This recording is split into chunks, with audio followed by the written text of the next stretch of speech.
what's going on with Fivefold? When's new stuff coming out? I know it's getting close, right? Yeah, I mean, there's stuff in the works. As far as like dates, we don't have anything set up.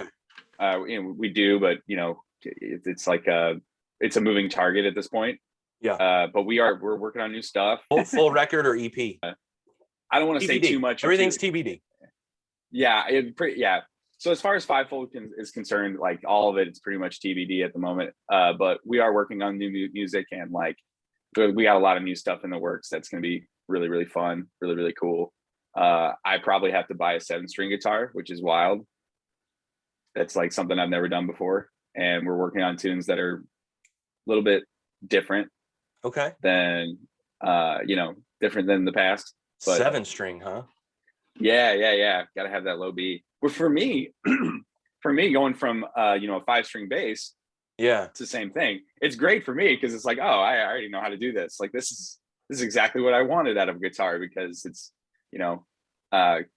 anyway, it's so much better to have that low B just for me to know where I'm at, because typically if I'm on, a bass or even a 6-string guitar, it's just going back and forth is just a little strange for me, not having my footing where I want it to be. It's where I can like actually not look down at the fretboard every 2 seconds. Yeah. But I think that's just kind of comes with the territory of like being a bass player and moving into a guitar spot. But got it. So are you playing guitar full time? I'm playing guitar full time with them now. Yeah. I didn't know that. Yeah. How long is that? So Coco's whenever we got back together, I guess. Really? Okay. Well, that's awesome. Yeah. So I mean, since Amalung left us, we needed a guitar player, and Coco was willing to come back in as bass player, so that's how we just kind of rerouted things. Okay. Yeah, I'm putting together the timeline in my head now, and that makes sense. Yeah. Okay. Yeah, my brain stops working sometimes, man. I'm sorry. No. Yeah, that makes sense now. Yeah, because I'm thinking back to that Amalung show, and I was like, I'm picturing you on stage. I'm like, what was he playing? Were you playing guitar? Yeah, I was playing guitar that night. I was so nervous, dude. I'm an idiot. Well, I do. That's the first time that show was the first time I've ever played guitar like in a band. Really? I've never done that. I've never been a guitar player. I got picked up by some friends as a bass player whenever I was, 16, 17. Yeah. And before that, I played in some like really stupid like jam things in people's basements. Well, that's awesome, dude. Good for you. That's, yeah. The first, dude. So the last song I did with Gerald was the first time I had laid down an instrument in the recording studio since I was like 20 years old. No, I take that back. So those songs that I sent you that I played bass on, I recorded the bass. That would have been the last time. But yeah, it was kind of surreal, to be honest with you. Just to, and it's not like I'm not in Meshuggah, so I know how to play the stuff. Yeah. You know what I mean? Like it's not complicated stuff to lay down. But yeah, it was just sort of nerve-wracking. I'm like, man, I haven't done this in so long. But it was cool. It was fun. Yeah, man, that's awesome. What else you got going on? Are you still doing cover stuff? No, I'm actually I've been out of the cover band for a little bit now. Okay. Rich Krybom took over my spot for that band. Really? Yeah. Oh, I'm so out of the loop on everything, man. Yeah. No, it's cool, man. There's probably nobody better to take that spot, to be honest with you. I mean, he knows every song ever, and he's the guy who I looked up to whenever I was starting out. He was the first guy that I was like, oh, you're a bass player who like plays like rock stuff, who isn't a jerk. So like, tell me how to do things. Like, yeah. So whenever we were in the studio, like he was giving me like tip after tip after tip, and it was like that's how I kind of got started being a bass player, not just like, hey, I'm doing bass because nobody else wanted to do it. Right. So that's why I play bass when I play bass. No one else would do it. I was like, fine. No, that's how most bass players come to be. It's like, oh, will you play guitar? Well, you should play bass because we need a bass player. It's so much easier too, right? It was fun, dude. It was fun. Like rehearsals, like I would just throw down. Like it was fun. Yeah. But from a sort of like challenging myself, I didn't challenge myself. I didn't challenge myself to like learn and get better at it, I guess. Like I got good at like playing, like performing, but Yeah. No, man, I couldn't. It was, it is what it is. I mean, I'm self-taught at pretty much everything anyway, so it's not like I know whether I'm doing something right or not, you know. So I kind of just ran with that when I played bass. Is Rich still? Is he still recording people? I think he's just on the mixing side. Don't quote me on that. And Yeah. Rich, if you're listening, I'm sorry if I'm butchering what you're actually doing, but from my understanding, he's still doing like mixing stuff at home, but he's not like actively like bringing in bands to his place or anything like that. Okay. So if you have like a, you know, if you have a mix that you need kind of touched up, or if you just have your raw tracks and you want something mixed out of it, like he'll take them, mix them up, master them, I believe, and then get them back to you. Okay. Yeah. Okay. Because I know in Monster, the last thing we were ever going to do, we were going to record a song with him, and we were actually in there laying stuff down. Oh, really? Yeah. Well, it was going to be a cover song, so we were doing that song "Happy" by Marshmello.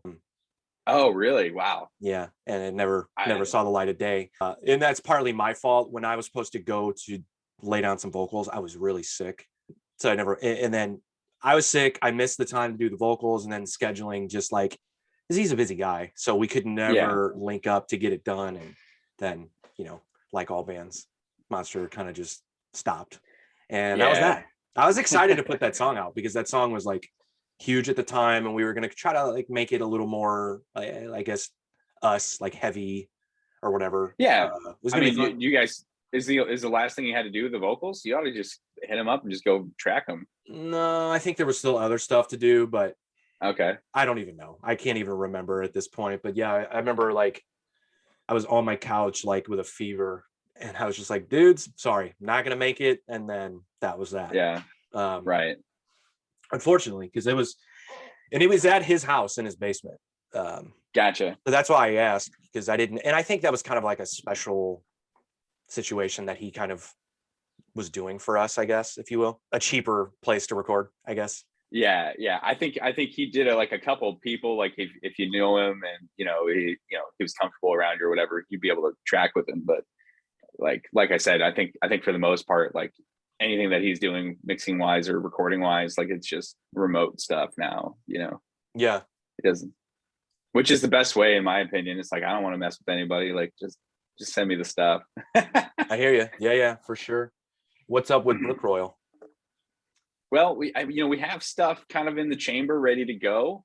Not wanting to tell too much, but there's some things that are, I believe, going to be announced soon that are going to be pretty cool. So I think in general, like you will be hearing a lot from Fivefold and quite a bit from Brookroyal in the next few months. It's Cool. just kind of crazy timing to ask that question, just because like there's a lot of stuff that's like kind of in the chamber that we're not really ready to announce quite yet, but it's going to be really rad. Everything with both bands, So Cool. I'm doing my best to just juggle like, okay, well, I've got Brookroyal, I've got Fivefold, and then I've got my own stuff that I've been working on that I'm trying to get finished with, Gerald, as and there's just a lot going on with music in my life right now, which is amazing, especially coming out of like the panty a little bit and trying to just kind of get on with it, Yeah. as far as like my, not, obviously we have to do what we have to do, but like just getting on with like, okay, well, that was a chapter. I'm going to try to move on from that chapter. Cause like I got pretty torn up with this whole crap.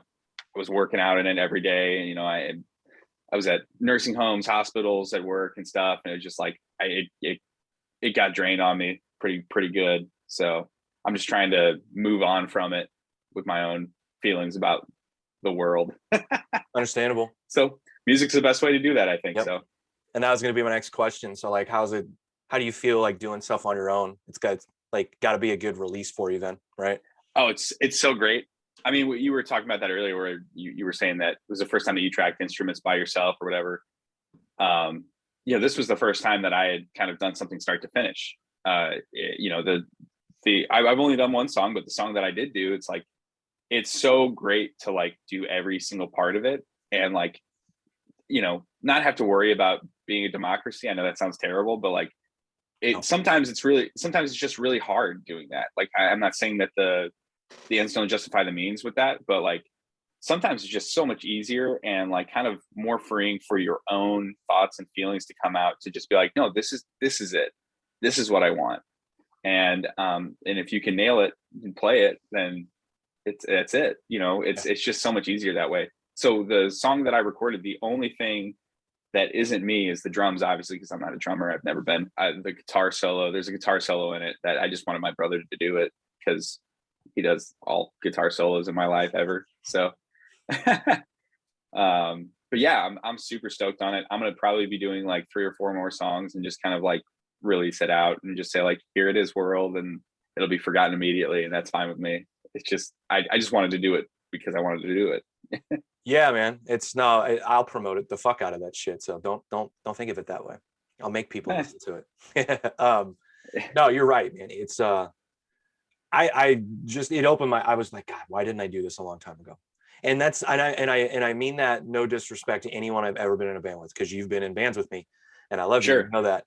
But yeah, you know as well as I do, those bands were difficult. It was difficult to get songs written. It was difficult to get stuff done at times. And I'm not saying everyone else was difficult and I was a breeze. I'm an asshole. I'm hard to work with, but it was just difficult to get stuff done at times. So it just opened my eyes to like, man, it's a lot easier to just, when you have an idea, just lay it down. Just do it, go with your gut and do it the way you felt it was right. You know, when you're in a democracy, like you said, everyone's got to agree. Everyone's got to like every part, every nuance, everything has to be agreed upon. And it's like at times it just becomes more trouble than it's worth, you know? I think just with being, when you have like 5 guys, right? And everybody has their own ideas, like it's hard only because, you know, you may have an idea and you never get to, that idea will never get to see the light of day, right? With yourself, you can try different things and you have kind of like the capability of doing it. It's like, all right, well, I'm gonna write this song as a samba, you know what I mean? Like, and find out what happens, you know? And like, if it sucks, then you can decide like, oh, this sucks. Or if it's rad, you're like, okay, cool. I guess I write sambas now. You know what I mean? Like you can, I think you can kind of explore a lot more because you don't have that other person who's like, I don't know if that's like the band's sound, you know? And that's like I think that's the thing that just kills bands, man. It's just like, fuck your sound. You don't have one. Like, if you think this is your sound, then like move on to something else, because if you want to stay where you're at and just be the thing that you are forever, then fine, you know. You're not going to do anything cool though. Like what, and at that point it's like, what's the point? Are you filling out data sheets or are you writing songs? Right. No, you're exactly right. And it made me think of specific situations. Like my brain was just went back to specific memories about having that conversation. And I think you're right. Bands ruin themselves because they try to determine what their sound is rather than just going with the moment, you know. Being able to do stuff on your own. Like I'm a music weirdo. I'm a music nerd and a music weirdo. Like I like so many different things that when ideas come to me, they come from so many bizarre places. And it's really hard to convey them to a group of people when they all have an idea of what the sound is supposed to be. You know what I mean? Right. And you know, with the stuff that I've been doing on my own, there's just been the original idea, and I stuck with it.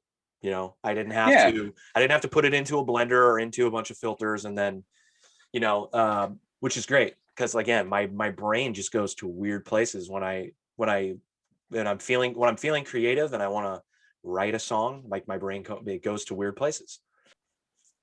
But I think that's good, you know. And like you said, just like fuck your sound. Who cares? I got a little bit offended. You know, the last song I put out, my wife goes, kind of country. And I was like, what the fuck is that? I was like, what?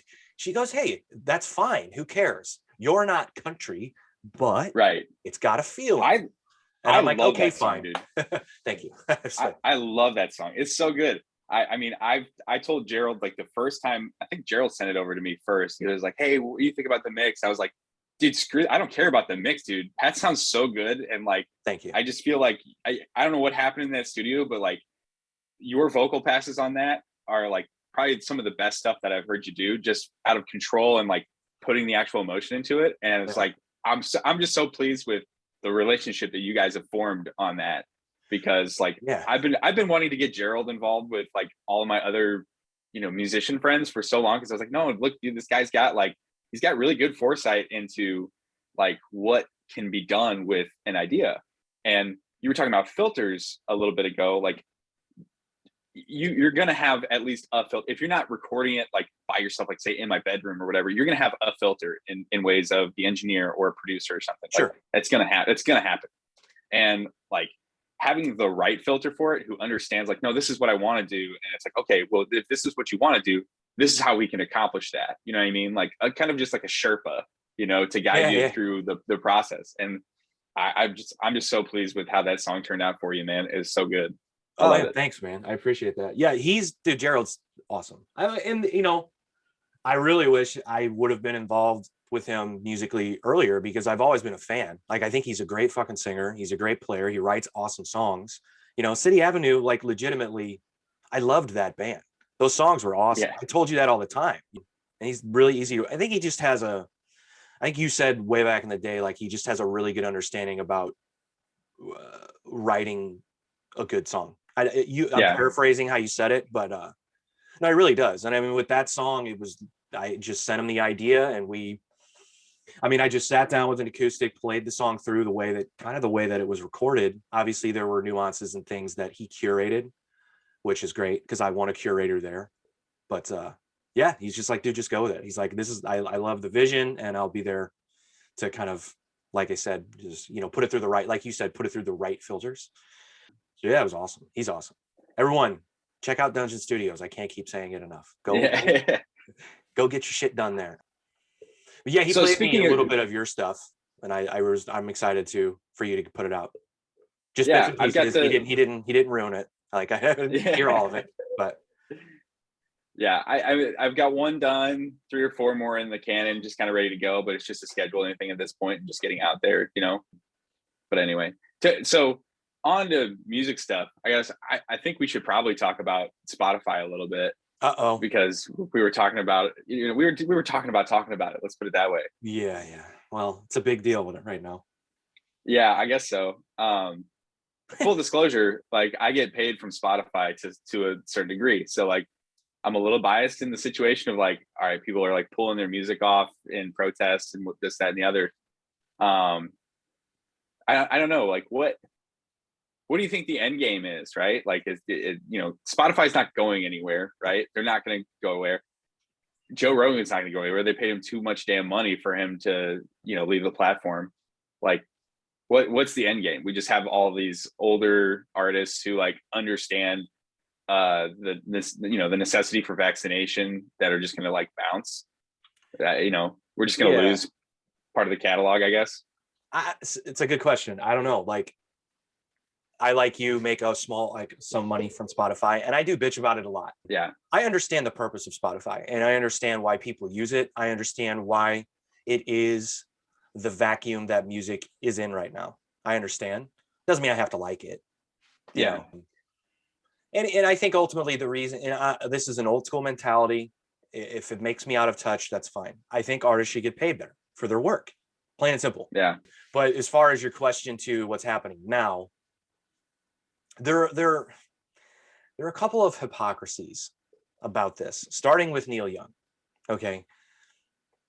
People forget that this is a guy who just sold 50% of his catalog for a healthy sum of money. Okay. Mm-hmm. And this was a guy who, forget about the song Rockin' in the Free World. That's a song, whether he meant it or not. But this is a guy who, outside of his music, fought against the corporate machine for a very long time. He didn't want his music used for advertisement. He didn't give into that. And then here he is selling his catalog to one of the major players now in the game, as far as the companies that are the investment companies that go in and buy catalogs of music. So is it hypocritical? In a way, but also he's at the back end of his life. He's taking care of his estate by doing so. And you're seeing a lot of these older artists do that now, which makes sense. Bob Dylan just did it. Neil Young, Stevie Nicks, like there are all these older artists that are doing that. And that purpose of it from a business sense makes sense. However, you can't be this guy who fights the corporate machine, then sells your catalog, and then challenges Spotify because you don't think someone has the right to free speech, which is ultimately what he's saying. by saying my music off Spotify, or do you not agree with that Sure. stance? Do you think it's Well, I don't know. I think that there's, and we've been dealing with, the issue of free speech versus like, manipulation for years now, right? yeah, And I don't know if I don't know if I would call it a pure free speech opinion, right? Because like, first of all, free speech is not governed by our corporations; it's governed by our government. So like, you know, Spotify has every right, if they wanted to, right? If they wanted to take an opinion and or take a stance and just like, all right, Joe, you're gone. You know what I mean?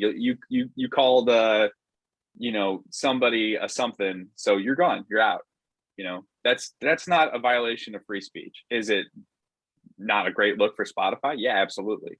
Because you're pulling probably one of your main streams out of line, and you're making everybody pissed off at you. But that I don't like using the term free speech in situations that don't include the government actively prosecuting or persecuting anybody for saying something, right? because then we get twisted as to what free speech actually is and what we're actually protected by, where the rights of free speech start and end. And I think maybe you could make the argument that like Neil Young is like using whatever capital of speech that he has by saying like, hey, I'm pulling my stuff, from your platform if you don't get rid of this guy. And he had to know that this would never actually happen. Of course. But it's getting us talking about the fact that Joe Rogan has possibly consistently, since he's started at Spotify, like not necessarily having the best takes on things, and his knowledge that he reaches X amount of people and saying some of the stuff that he does and having some of the people on that he does, he has every right to do it, right? Mm-hmm. But he has to know to some degree that this is maybe not the best idea for the general public. Like, that's saying it lightly, right? Like, I'm kind of just tiptoeing around it because it's like, you're kind of just being a dick. Like, that's the only way I could really explain it. Like, you're kind of doing things in a way that are harming society, in my opinion, at least. Okay. Are you or were you a Joe Rogan fan? Did you ever listen to the podcast? I still can be a Joe Rogan fan. It's just like whenever you have like, whenever I guess I started falling off was whenever he had like Bob Lazar on for like 3 hours or something and just like asked him yes or no questions and shit. It was like, we're not getting anything out of this. Like, there's no entertainment value out of it. Yeah. But I never took Joe Rogan as like a guru, or like, I'm not, you have all those YouTube videos of like him saying like the, quiet your inner bitch or whatever, like stop being a soy boy, whatever stuff. Like, I'm out on that. Like, I want to see him talk to, intellectuals. I want to see him talk to people who like understand things about the universe and like try to explain them. Like, yeah, definitely. Like, tell me what a black hole does, what it do. Like, but whenever we get to this point where Joe Rogan is kind of like the stand-in for Oprah for dudes, like I'm kind of out on it. You know what I mean? It's like, I was, I guess, like a year and a half ago, maybe even more than that, kind of just like listening sporadically, like, oh, I think I would like this episode. Oh, I think I would like that episode. But then that got to such like, there was so much time between the episodes that I wanted to listen to and didn't want to. I was like, I'll listen to something else, because like, this obviously isn't entertaining me like it once did. And maybe I just burnt myself out on it, but like, I guess I would consider myself I was previously a Joe Rogan fan, but I don't want to say that like I stopped becoming a Joe Rogan fan just because of this particular issue. Yeah, it was just kind of like, I think, it stopped being fun and started being serious, and the things that are serious should not have been serious. And that's why I asked if you were or still are a fan, because it's very strange, because I like you. I mean, I started listening back in 2015, and I really started listening to it because he had an MMA guy that I liked on, and I just thought, I thought that, I want to hear this guy's takes on MMA as an MMA fan. And then I realized like, oh, he has a lot of these guys on the show. So then I started listening because of that. And then he would have other stand-up comedians on. And I go, okay, I want to listen to that. That'd be fun. Like I want to hear him talk to Ron White like that. Yeah. I want to hear Ron White tell his drug stories. That's entertaining to me. However, I don't want to hear Ron White talk about COVID. I don't want to hear Ron White talk about politics. Like, so what happened is this show, in my opinion, and this is just how I perceived it, but it just transformed into this politically based show. And it's Yeah. almost like he became the voice for the political right unintentionally, but also unabashedly. I think he's kind of Yeah. basking in it a little bit, and it created this attitude that I don't like. You know, I like you. I don't want to hear like I don't want to be called a pussy for wearing a mask. Yeah, for Just a sure. bad look to me. Now, do I have thick enough skin to like Joe Rogan's not going to ruin my day because he says you're a pussy if you wear a mask. However, it's not the entertainment that I'm looking for. You know what I mean? So anytime he would talk about COVID with whatever the guest was, I'm out. I don't care. I don't care about his Yeah. thoughts on COVID. Um, so So that's where he let me started ask you, losing me. But let me ask you a question. I mean, he claims that he's not vaccinated or whatever. Is he vaccinated? I'm pretty sure this dude's vaccinated, dude. why? There's no way. Why do you think Like, that? there's because he's not an idiot. You know what I mean? Well, I don't know. That's Like, I personally, I'm like, yeah, this dude's probably vaccinated and is just lying about it for, garnering attention from this select group who is totally against it, right? yeah. Well, if that's the case, then it worked. Mission Yeah, right. accomplished. Yeah. Yeah. If he is, then I have a huge problem with that because he does say things. I just always have a problem with what. Again, I stopped being a fan. I still listen, but I stopped being a fan per se when he would do things like that, like just these blanket statements about COVID or people who care about Right. COVID or people who care about the vaccine. But then he would also make blanket statements about how he knows so many people who had heart attacks because they got the vaccine. And it's like, whoa, bro, Yeah. slow down. Like, you got to understand your audience and the level of the audience that you have. You can't and we on this podcast, we talked about way back when he was talking about a study where he does this thing where he mentions a study. Doesn't say what the study is. He didn't say what they did in the study. He didn't say where the study was conducted. So we put out a little 1-minute clip where I was kind of like challenging, like, hey, this is the problem with the show sometimes. And I did the barrage of comments from people Right. defending him and calling me an idiot that I didn't do the research. And I'm like, hey, man, all I'm saying is he never stated that in his podcast. So it opens up the floodgates of people who take this misinformation, and it is misinformation. If you talk about a study where a study was done where it's more beneficial to get the antibodies from getting COVID rather than getting the vaccine, you need to state where that came from and how many people was this study run on, so on and so forth. And just the barrage of comments were like, dude, you're an idiot. Look at these. Like, I'm like, good. Well, it got us attention, so we win. Fine. But those are the things that I don't like. And so back to your original question, with it being not necessarily an argument of free speech, I think what Neil Young is doing is he's forgetting about that part of it. Meaning, Joe Rogan essentially can say and talk to whomever he wants. Now, Yeah. do you have to like it? No. That's the problem. That's what we've kind of run into here. It was Neil Young, the same as me. There are specific things, obviously, that he doesn't like about Joe Rogan. Well, bullying Spotify into taking him down versus you probably wasn't the best way to go about that. Maybe you could have started a movement of where you think there's misinformation out there. Here's what information you think is accurate. Here's what information you think people need to know. Now, is that a taller task for a person like Neil Young? What is Neil Young, 76? Does he A, have the time, or B, is he in good enough health to do that? Probably not. But I think that's what he's forgetting. Now, 2 people have joined him in pulling their music off Spotify, Joni Mitchell, and there was someone else today that announced it. Oh, I didn't see today's. Yeah, there's a third person, but I don't know. They are older artists, like you said, and we talked about this on a previous episode. You know, my co-host Colt asked me,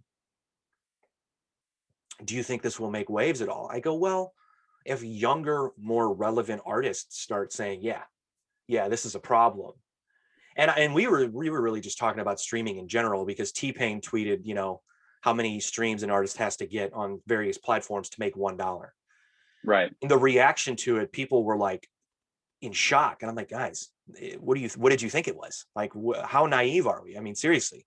But it made some movement on social media. Like the comments, Yeah. legitimate music fans were like, God, this sucks. But my answer to that question was like, yeah, if more people like T-Pain say, yeah, I'm gonna pull my music off streaming platforms, then maybe. But no, I mean, dude, it's a giant machine. You're fighting again. It's like, it's not even David versus Goliath. You're talking about the people that run shit, I guess, in a sense. Yeah. Do you have an answer to your own question or no? I'm sorry. As far as like, is this going in the direction where more people start pulling their shit down, or do you think it just No, I mean, fizzles out? I think this fizzles out, but I don't know if that was the intent. You know what I mean? Like, I think that the intent was just like, you know, hey, this dude's kind of being a turd. Like, everybody look at it. You know what I mean? Like, Yeah. I mean, Just raise what some else can you awareness, do? sure. Yeah. Yeah, exactly. Because that's all you're gonna do. You know, I mean, I don't know. Like, most people that are getting money from Spotify, like, they're actually like the ones that would matter, right? So if you had like top 10 artists, whatever, Billboard Hot 100, if you took the top 10 artists on it right now and you took away all of their Spotify plays, like, that's a good chunk of change. You know what I mean? Like, that's a decent chunk of change where it would be a significant change in their life for, you know, I don't know. I don't think that people are going to start giving up their own equity in their own product um, for the sake of trying to deplatform somebody. And I don't know if they should. I think Spotify just has its own responsibility to talk to Rogan and be like, hey man, can we like figure this out? Like, obviously there's a problem, right? There's a lot of people who are being affected by the things that you're saying, possibly in a negative way. Maybe we figure this out, right? Like, it should be just as simple as that. Like, if I went into my place of business and started, you know, just telling, you know, booty hole jokes all day long, like, my boss is going to talk to me, right? I'm gonna have a talking to. Yeah. Because that's negatively impacting people around me. If Joe Rogan is saying things that are negatively impacting other people, and I'm not saying that he can't be, you know, it doesn't have to be an episode of Sesame Street, but whenever you're getting to the point where you're actually influencing people's health, that's a huge step from butthole jokes. You know, like, I think that there's kind of an onus on Spotify to rectify the situation on its own. And, you know, if you're working in the free market, that's what should be done. But the problem is people are still listening to Rogan. You know what I mean? Like, even just to hear what's going on. I mean, I listened to the newest episode with JBP, Jordan B. Peterson, right? And I don't like that guy at all. I think have no he's desire kind of to listen to that guy speak. No. He's a trash human. He sounds like Kermit the Frog. But he just has really bad takes on a lot of things, in my opinion. And like, they talked about like nothing for like 4 hours or something. And like, basically the guy was just like convincing Joe Rogan that like the oil companies are good and like sustainable energy is bad. Like, and I was like, oh, this is trash. Like, we don't need this. Like, who actually needs this? Yeah. So I don't know. I don't know where to go with it. I don't know what the answer is, but I mean, all you can do is rock in the free world, baby. That's it. I'm telling you, man. Just keep. Yeah. Rogan, in the beginning of COVID, he said some very important things that I agreed with, where the media narrative wasn't about being in good health, like staying healthy, eating well, exercising, taking vitamins, drinking enough water every day, getting enough sleep. And he was right about that. And that's something that I latched onto really, and I didn't need him to tell me that. That's something that I caught on to really quickly at the start of all this bullshit. And I was like, why the Yeah. fuck? Like, why aren't we, they're I don't want to say their name, but there's an ice cream place by my house that was offering a free bowl of ice cream or a free thing of ice cream if you can prove you're vaccinated. Like that is counter. I don't understand what that's about. Like I get it, but also, hey, we don't need to be eating ice cream right now necessarily. You know what I'm saying? Obviously, fine, but yeah. So my point is, I get what you mean. It seems counterintuitive to the actual goal, but it's interesting that you say, like, that's the thing that you latched on at the beginning. The reason why so many people did latch onto that type of thinking is because that's all we had. Yeah. Like we had masks, we had social distancing, whatever, stay at home orders, whatever you want to call it. And we had our own health, because those are the three things that we actually had as a tool to keep us from getting, morbidly sick. Yeah. And so my thing is, like, whenever we do have a vaccine that is working, that had some bumps down the road, right, with the J&J. I had the J&J, and I was like, oh, maybe I'll die. Who knows? But like, that's one of the risks that you take of taking anything. You know what I mean? Like, if the vaccine were peanut butter, there would be X amount of people who would not be able to take the vaccine because they can't have peanut butter. If it had gluten in it, right? Yeah. And obviously that's not a death allergy, but like, it is to my butthole. Yeah. So, but you get what I mean? Like, we can't just discount new tools because it's not, the original recipe of what you wanted. You know what I mean? And yeah, I don't know. Yeah, no, you're absolutely right. But that was the thing. And so when he was saying that, I was like, yeah, I agree. That's good. We need more people with his influence saying those things. Be healthy. Yeah. Period. Right. Then it morphed into this fucking weird political agenda. Yeah. And it just got weird. And it just got weird for me. And this is just my general tastes and entertainment, and it just got weird for me. I'm out. I'm a political person per se, but I don't like talking politics. I don't like listening to people talk politics. It's not my bag. So yeah, it just became that. And now it's so far gone from what it was. You got people like Neil Young coming out and saying, hey, what's going on? Why is nobody else bothered by this? Well, there are people bothered by it. They're also not challenging Spotify. So it becomes this weird cat and mouse game. Right. What is really going on? But hey, Neil Young's got the #2 album on the Billboard charts right now. So does he? I didn't even notice. Yeah, his greatest hits is like #2 right now. So good. There you go. Good. Well, hey, and you know what? I don't even use Spotify. So like, I don't either. I don't know how it works. Yeah, it confuses me. I don't like it. Apple Music is it's like, can we just talk about how Apple Music is like far superior to Spotify? Because it is. I still buy music, man, and I know I sound. No, I'm with you. Even if you just, I still buy music, once in a while, whatever. But like, I'm not. There's not a great place to do that right now. You know what I mean? Yeah. So, I mean, Apple Music still pays out way better than Spotify, and then I think the best one is actually Napster, ironically. Yeah. What? How'd that happen? I found that out through T-Pain's tweet. How did that happen? Yeah. I didn't even know Napster was still around. Who uses Napster? Yeah, I not me. Maybe I should. I need to be on it. I need to be on Napster. I need to get that Napster money, baby. Like, I know. I think my music's on Napster. I don't even know. I know it's on, like, Deezer pays out well. And like Colt asked me, he's like, what the hell is Deezer? I'm like, I have no idea. I get email notifications when someone Deezer nuts. Yeah.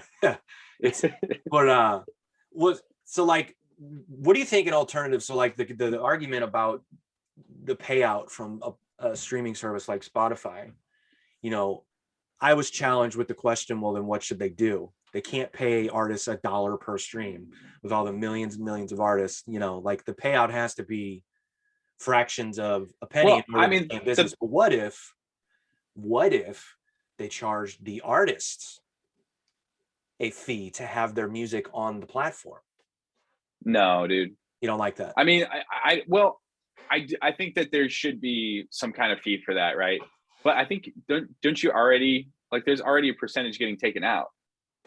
So it's like yeah. you're already, so like I'm not going to double pay for. Oh no, the I'm saying same not thing. double pay. That's what I mean. So like erase that percentage being taken, and then Yeah. the payment that the money that Spotify makes is off that upfront fee or that continued fee, whatever the case may be. I obviously haven't put together a business plan for Spotify, so I'm not going to be in the boardroom anytime soon. But yeah, but yeah, like I don't know. I was just thinking of different alternatives because fractions of a penny. But I don't know. I think the thing that whenever you're dealing with like this much media, like this is even, I would imagine there's much more in the library of Spotify than there is in like say Netflix or whatever other streaming platform whatever medium it is. There's just a lot of mouths to feed within that system, right? I think to get access to that library to be able to stream it every month, I feel like it's crazy that I don't know what Spotify's charging nowadays, but like there's a reason why Netflix keeps on raising their prices. It's because they have to. But I don't know how we've gotten away with people paying whatever it is, $4 or $5 a month to stream whatever song you've ever wanted to hear, right? Except for Neil Young. It amazes me that price hasn't like gotten up to like say probably $30 a month, $40 a month. Like if you actually want to listen to music, $40 a month, like I know that's probably maybe a little bit excessive. Let's say $30 a month to listen to whatever song you've ever heard in your life again and again and again. Yeah. Like that is not an insane thing to ask for whenever you're considering how many people are on that platform. Let me put it in perspective a little bit on my end. I have one song with Fivefold on Spotify, right? Last year, that song, I think it was like something like 200 and something thousand plays for that song. I got a little bit under $200 for that. Right. Now, if you took, and I don't want to equate 200,000 plays to 200,000 record sales because that's different. Sure. Right. That's a physical thing, whatever. But let's say we cut that thing into a third, right? Or even a quarter, right? So 200,000, we'll say 50,000 record sales. Like I'd be getting a heck of a lot more than $200 out of that deal, right? Absolutely. So I just feel like it's screwed up, right? It's broken and it needs to be fixed.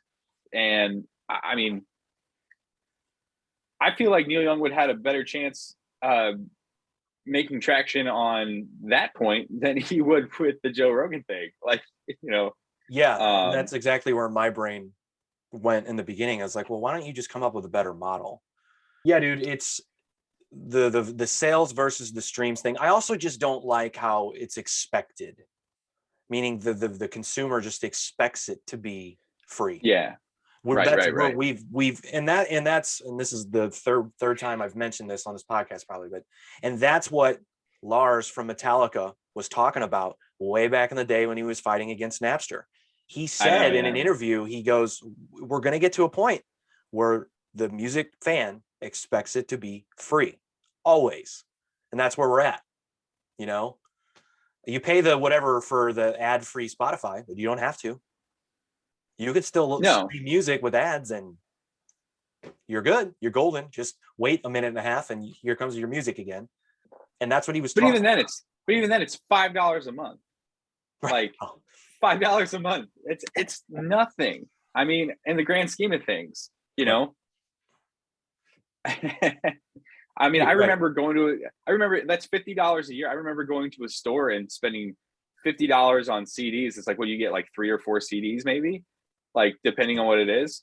Yeah. You know what I mean? If you're getting, Santana's greatest hits, it might be a little less or something, right? But like, I mean, you were spending almost $20 a CD. People forget that like people asked for CDs for like birthdays and Christmas, like that were like worthy gifts. Like there was actual value to these things that you could translate to. What was your first record that you were ever gifted? Ever gifted? Yeah, well, like you were ever given, right? Yeah, like somebody gave it to you. Boys to Men. Mine was Hanson. Boy, yeah, that's a good one. Yeah. I actually someone asked this on Twitter and I retweeted it with the answer. But the first record I bought with my own money, my own first CD I bought with my own money was the Boomerang soundtrack. And that is just so tragic on so many levels, but that was the That's first pretty one. cool. No, it's not. And in fact, I bought that for the Boys to Men song that was on it. That's why I wanted it. And then Gotcha. however many months later, I got the Boys to Men CD for my birthday or whatever it was. Yeah. Hanson. We just had like we had a bunch of CDs because my dad did the whole what is it, Columbia Music House, whatever. Oh yeah. Penny per CD, whatever, and then they charge you every month. It was a big scam thing. But like there was so much good stuff in that like I'm really grateful for. Boyz II Men was in there, right? It was like greatest hits one, right? So this was probably like mid to late 90s whenever we got it. But then there was another one that was Smash Mouth, but it's not the Smash Mouth that you're thinking of. This isn't the Smash Mouth that you're thinking of. Okay. Their first like big album was Fu Shu Man. And it was the one that had Walking on the Sun. Okay. It's still one of my favorite albums to this day because it's like ska. It's like punk ska. And it's like kind of has like hardcore elements to it too. And it's amazing. Okay. It's one of my favorite albums to this day. So that's like what I would consider like my first like purchase one because like I stole it from the collection. I didn't have enough. We didn't have money for me to like just go buy CDs whenever I was a kid. Right. Oh yeah. But and unfortunately, by the time that I was like old enough and like, you know, had some money or whatever, that's whenever burning CDs was a thing, right? So like I wasn't buying anything because I was a trash lord kid who would go on whatever BearShare or Kazaa or LimeWire and I just download the stuff and burn it. Yeah. Or I'd ask a friend to burn it, you know? Yeah, we didn't have, my parents were like, money for a CD, you're out of your mind. That's why I washed dishes to buy the Boomerang soundtrack. Right. I don't even think I was washing dishes. That might have been like mowing lawns or whatever the hell I had to do. Yeah. I was like 8 when that came out. So yeah, I was like mowing lawns or whatever I was doing. But yeah, no, I mean, that was never, and I remember specifically mentioning the Columbia House thing to my mom and she was like, that sounds like a scam. And I was like, yeah. She's like, so no, we're not going to do that. Yeah. I was like, my dad was like, bet, dude, give me all the CDs. I don't care. Yeah. I'll pay it off for 20 years. I don't care. Yeah. That's funny. That was the only way that I was going to get access to, like, you know, that's the first time I ever heard Van Halen. Let's say the first time I ever heard Red Hot Chili Peppers or Steely Dan. Like a huge variety of stuff that was just in a box and like kind of custom curated for like perfect for a kid who wants to like listen to new music or something, right? You figure out what you like, what you don't like, and you move on to the next thing. It was great. No, it is great especially for a kid wanting to discover music. Yeah, definitely. I had the box. Do you remember the box, the music video channel? No. We had rabbit ears, baby. No cable. It wasn't cable. It was regular TV. Oh, really? Yeah. Google it. I'm not familiar with it. Yeah, no, okay, it was. I discovered. I'm gonna look it up now. I discovered a lot of hip hop on the box because the box was primarily like grimy hip hop and stuff. But I had the box. That's where I discovered a lot of.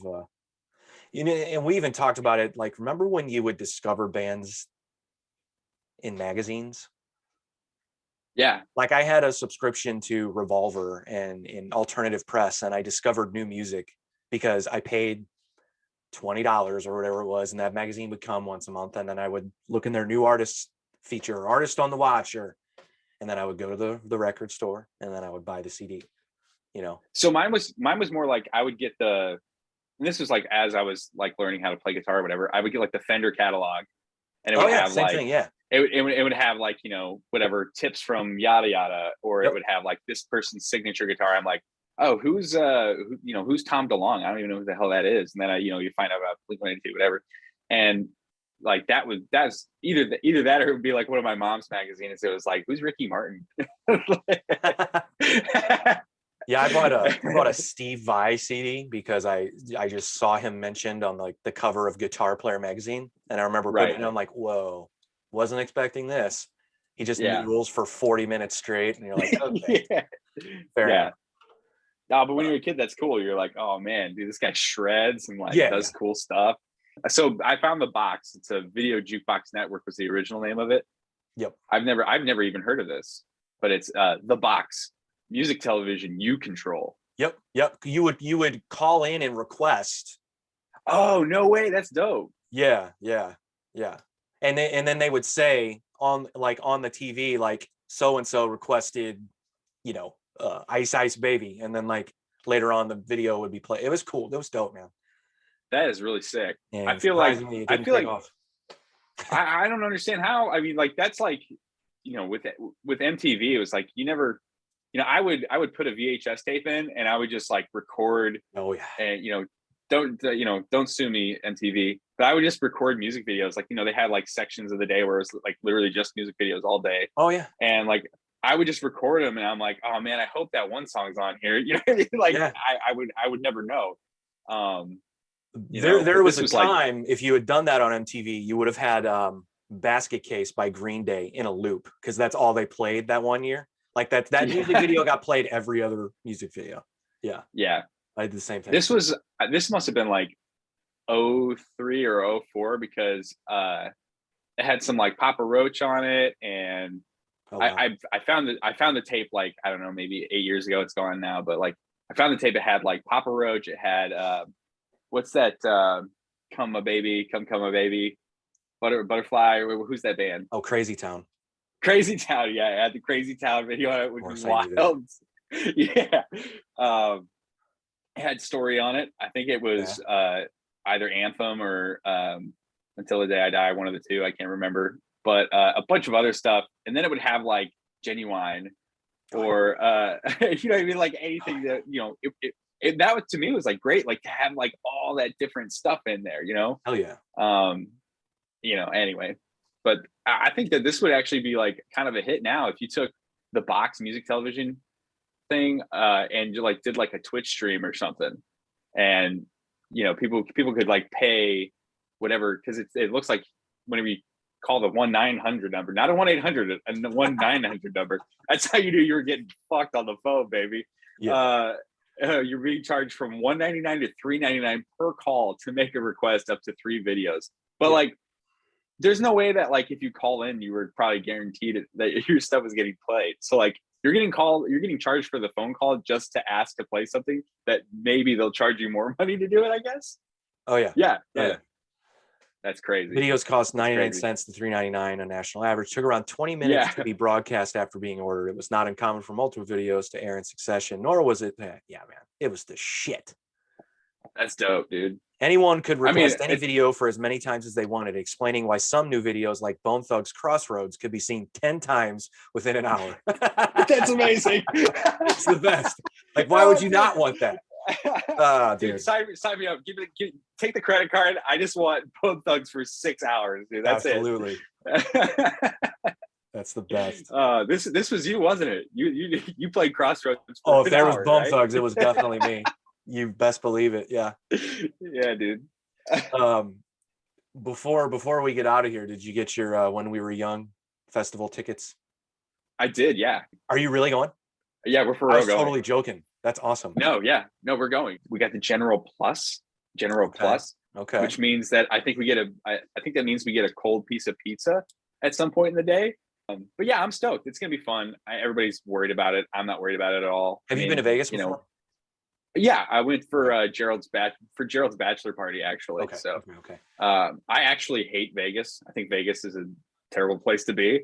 Love Vegas. But I just want to be there for the for the show, and then we're gonna go to the Grand Canyon at some point in there too, because I've never been.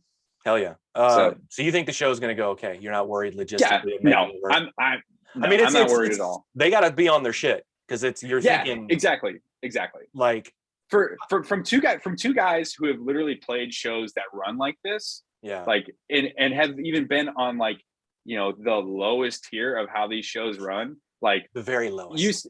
Yeah, that's what I'm saying though. Like, I've opened for openers, right? Like oh, man. on shows like this. And it's like there's still a crap ton amount of preparation that goes into place. Like they're gonna have us going. Like this was all a marketing ploy. People are like, saying like, oh, it's never gonna happen like this. Like everybody's gonna play for 5 minutes. It's like, no, dude, like they're probably gonna be half-hour sets. It's like play 15-minute sets, like, half-hour sets, just like Warped Tour. Yeah. I mean, it's exactly. It's Warped Tour without the blacktop. Yeah. That's how I'm. Which is great. I think it's all dirt out there, isn't it, on the fairgrounds? I'm pretty sure. Yeah. Yeah, so I don't it's gonna be a know. big dust bowl. It's gonna be great. Yeah. People like people on the internet are so funny to me, but people calling it a scam, I was like, well, why would it be? And then I guess there were a couple of bands that were like, yeah, we didn't know we were on it until they announced. I'm No, like, that's come on. I was like, what? no. Come on. Yeah, Like that's you either didn't that know, but band trying to get attention or like I don't know. no, it's the band didn't know because there's not a lot of stuff going on, but their booking agent fucking knew. You know what Yeah, I mean? It's not exactly. like Yeah. like it's not like yeah, okay, just because you don't know just means that you're bad at scheduling yourself. Like that's all Yeah. it You is, don't man. talk to your booking agent. Yeah, exactly. Yeah. So I'm stoked. I think it's gonna be a great time. I whatever. Fuck the haters, dude. It's gonna be a good time. The one conspiracy that I do believe is that I think the intent was for it to be 3 days all along. I heard from an inside source Oh that yeah. was the idea, who will remain nameless, but yeah, and which is fine. I think that was brilliant marketing because the buzz was so huge. It's like, well, what if they had a second day? Well, then I'm going. What if they had a third day? Oh, well, then we're all going. You know what I mean? Like that's Yeah. how they. So it was good marketing. Yeah, Well, I there's a want lot to of go. people that had problems just getting tickets in first place, just because Yeah. I mean, it sold out almost immediately. Yeah. So, I mean, obviously they're going to do a second day. Like that's what you do. Like that's how it works. Are you going to go on the Emo's Not Dead cruise? Well, I don't know what that is. What's that? Oh, there's I think Dashboard's headlining it. And it's a cruise. It's a cruise, goes out of LA. It's like 4 days. Let me tell you one thing I don't like are cruises. I hate cruises. I hate cruises, stand dude. them.